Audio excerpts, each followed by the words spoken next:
या ठिकाणी कसं आहे की हे भजन आहे परमेश्वराचं नामस्मरण करण्यासाठी आपण या ठिकाणी आलेलो आहोत. त्या परमेश्वराचं नामस्मरण करता करता या मायबाप श्रोत्यांचं मनोरंजन व्हावं, त्यांचं प्रबोधन व्हावं, या उदात्त हेतूने या ठिकाणी डबलबारी भजनाचा सामना मायबाप आयोजित केलाय. कारण भ म्हणजे भजावा, ज म्हणजे जपावा आणि न म्हणजे नमावा. परमेश्वराच्या नामस्मरणात दंग होऊन आजकाल डबलबारी तुम्ही बघितलात तर ए पेटाव शेला असे डबलबारी चालू असतात. डबलबारी म्हणजे काय की भजनाच्या माध्यमातून थोडंफार मनोरंजन, थोडंफार प्रबोधन करण्याचं साधन म्हणजे डबलबारी. पण आजकालची डबलबारीची व्याख्या मायबाप बदलून गेली आहे. डबलबारीची व्याख्या आज तुम्ही बघितलात तर काय, हा पैसे घेऊन समोरच्या बुवाची इज्जत काढणे आणि पैसे घेऊन समोरच्या बुवाकडून इज्जत काढून घेणे याला डबलबारी म्हणतात. अशी परिस्थिती झाली आहे. परंतु आज या ठिकाणी अशा प्रकारची 100% बारी होणार नाही मायबाप. कारण भांडण काय फायदो नाही, भांडण लय जमलंय मी असं ते. बाळा मांडवकर या तबलजी, आमच्या आपापाड्याचे शान बाळा मांडवकर यांच्याकडून 100 रुपयाचं बहुमोलाचा आशीर्वाद आणि पारितोषिक आलंय. धन्यवाद. परमेश्वर त्यांना उदंड आयुष्य देव अशी त्या परमेश्वराच्या चरणी प्रार्थना करतोय. धन्यवाद धन्यवाद धन्यवाद. खरोखर मगाशी मी म्हटल्याप्रमाणे या भजनाच्या माध्यमातून मायबाप, कारण या ठिकाणी आपण जमलो, ही जर आपल्यावर कोणाची कृपा असेल तर ते आपल्या भारताच्या सीमेवरती रक्षण करणारे जे आपले सैनिक आहेत त्यांच्यासाठी एकदा जोरदार टाळ्या झाल्या पाहिजे. कारण ते जर डोळ्यामध्ये तेल घालून या देशाचा पहारा करत नसते तर या ठिकाणी हे भजन कीर्तन नामस्मरण दशावतार काही सुद्धा चालला नसता. बघा सगळीकडे सुलतानी येत असली असती बघा, नाही का. पाकिस्तानवाले कधी घुसान वाट लावल्याने असं सांगू शकत नाही. म्हणून छत्रपती शिवाजी महाराजांचे सुद्धा आपण आभार मानले पाहिजेत. कारण छत्रपती शिवाजी महाराज या महाराष्ट्राच्या भूमीमध्ये जन्मले म्हणून आपली हिंदू धर्म आणि हिंदू संस्कृती टिकून आहे बघा. म्हणून छत्रपती शिवाजी महाराजांसाठी एकदा जोरदार टाळ्या झाल्या पाहिजेत. कारण 65 किलोची तलवार वागवतो त्याचं नाव यसाजी. 65 किलोची तलवार वागवतो त्याचं नाव यसाजी. 8 तासात दिल्लीहून पुण्याला घोडा आणतो त्याचं नाव संताजी. 1.5 तासात दुश्मनांच्या तंबूचा कळस चढतो त्याचं नाव धनाजी.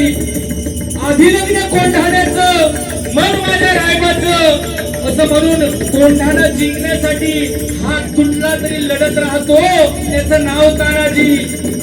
लाख मेले तरी जातील परंतु लाखोंचा पोशिंदा जगलाच पाहिजे असं म्हणून हजारो मोगलांसोबत एकटा पावन खिंड लढवतो त्याचं नाव माझी. जिवंत वाघाला फाडतो त्याचं नाव संभाजी. याच मर्दमावळ्यांना एकत्र घेऊन जिजाऊंच्या स्वप्नातलं स्वराज्य निर्माण करतो त्याचं नाव शिवाजी. त्याचं नाव शिवाजी.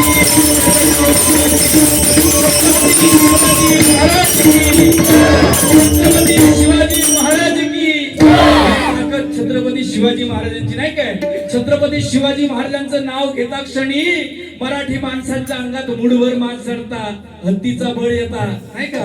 ही शिवाजी महाराजांची ताकद आहे. कारण जिंकून देखील दुनिया सारी औरंगजेब रडला होता.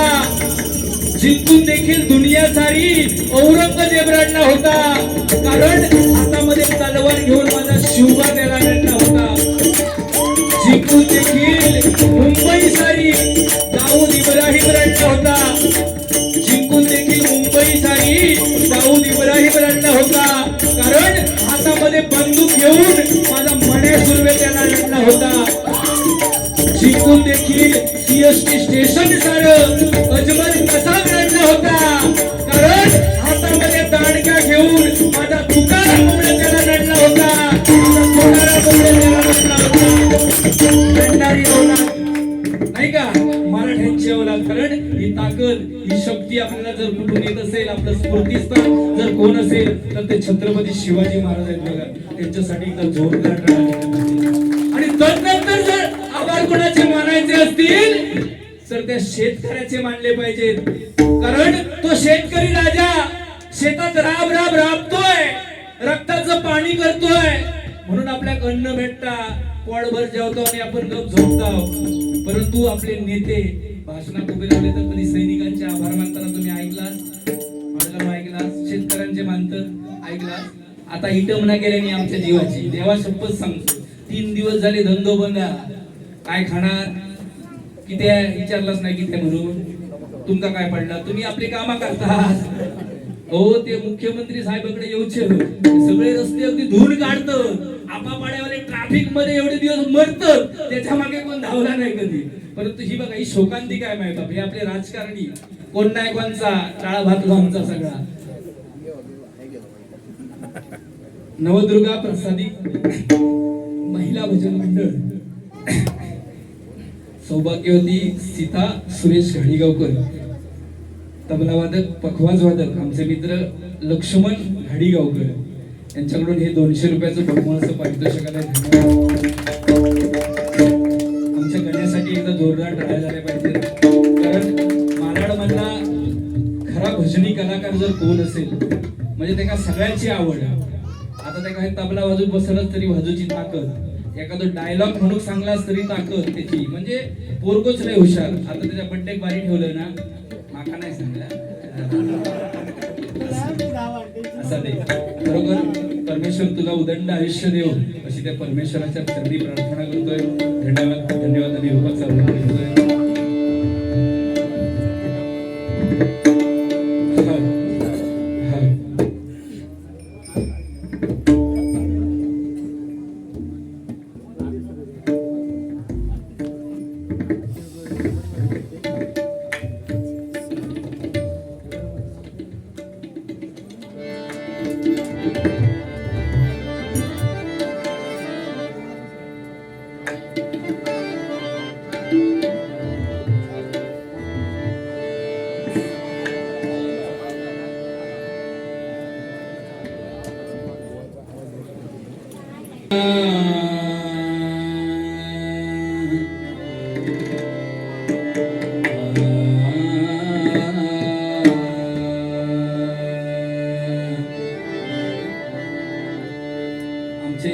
छोटे तबलावादक साई कसबले यांच्यासाठी सुद्धा जोरदार टाळ्या झाल्या पाहिजे. एक आमच्या मालाडमधलं मन मिळावं असं व्यक्तिमत्व आणि जेव्हा हाक मारू तेव्हा हाकेला उभा राहणारा मुलगा आहे. खरोखर त्याच्यासाठी पुनश्च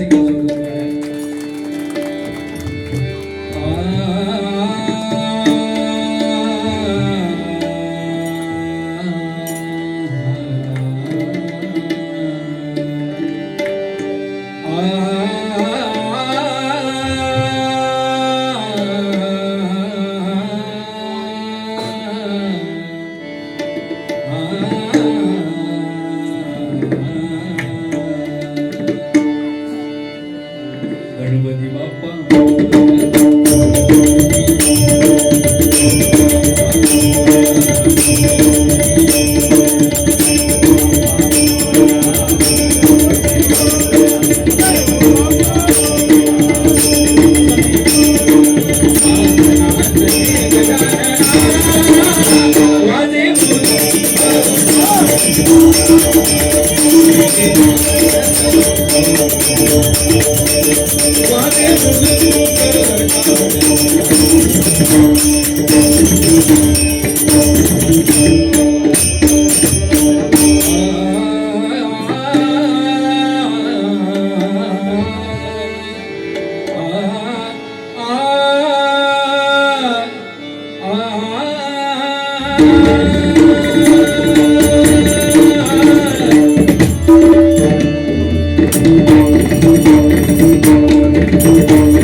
Thank you.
Thank you.